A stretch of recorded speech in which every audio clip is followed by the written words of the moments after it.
Have you done any science experiment before with your kids? Well, today I have one which is super quick and remind me of my childhood days. Hello friends! I am Ritu.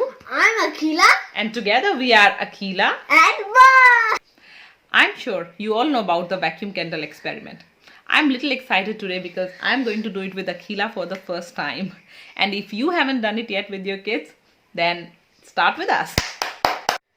For the purpose of the experiment, we will need a plate or bowl, an empty glass, some water. I'm using colored water here, but you can also use plain water. Definitely a candle and something to light.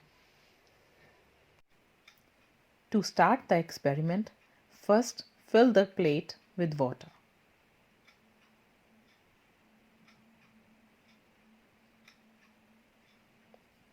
Then place the candle in water and light it up. After this, place the empty glass on top of the candle. You will observe that slowly fire extinguishes itself and water will rise up in the glass. Do you know why this has happened? How did the water rise? This has happened because fire needs oxygen to burn. When it has used all the oxygen available in the glass, it has extinguished itself.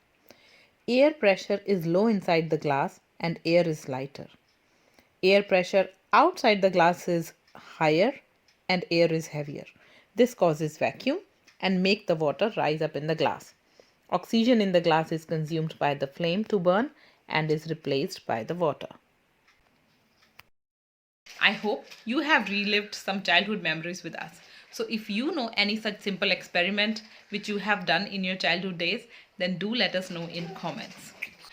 Akila and Mom is all about doing exciting things in limited time. So, like, share and subscribe.